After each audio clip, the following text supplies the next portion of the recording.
here is Frankie Boyer. And welcome. It is so nice to have you with us right here on BizTalk Radio. And, you know, as we are all watching and praying about the hurricane, we think about our own vulnerability. And we in this country saw some horrific episodes last year with Harvey, with nursing homes and older patients. And it is just really such a terrible situation where so many people died. If we could change things and look at how we care for our older citizens, it would have made a very big difference. And joining us today is Dr. Ronald Kaplan. He's the author of The Care of the Older Person, an invaluable resource for care providers.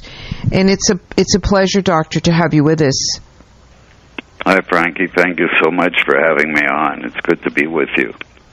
So, when you're taking care of and helping someone that's older, what are some of the things that we need to become aware of? Well, I like to get it down to the golden rule. Doctor, can you speak up, please? As you'd have them do unto you. Can you speak up a little bit? You're very soft-spoken. Oh, sure. Thank you. Is that better? Yes, much better. Go ahead. Yeah, I was just saying that the most important principle is to do for other people what you would want them to do for you, the golden rule. And if you remember to treat elders with respect and a lot of caring, that goes a long way. As a matter of fact, it goes most of the way. What you were just saying about the nursing home situation, yes, that was a terrible tragedy, and I think our ideal today is, as much as possible, to keep people not institutionalized, if possible, and that means caring relatives, friends, financial resources, ways to keep people as much as possible in their homes or in some kind of a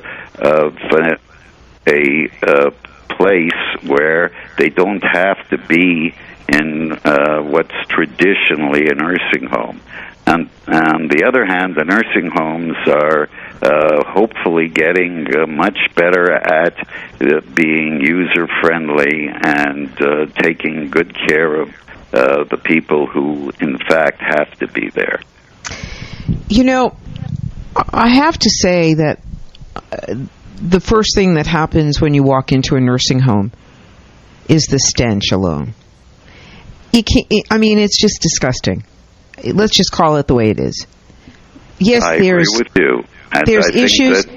That's part of the problem. And I have to say that I don't know what it is about our culture, Doctor, that we want to put people out to pasture, and institutions are, as you're saying, are not always the answer.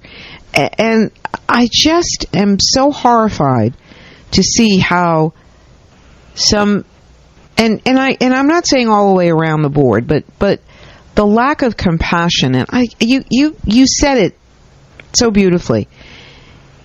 How would you feel being in a bed that you cannot get out of? There are accidents that happen, they can't get to you for a long time. You have to be in your own mess. You wouldn't like it one bit.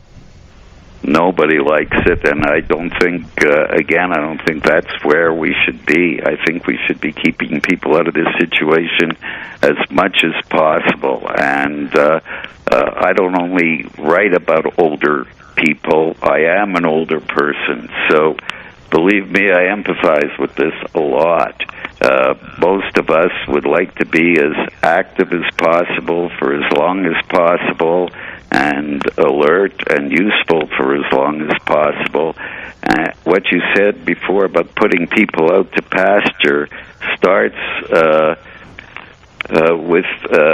with people having mandatory retirement or retiring at a given age.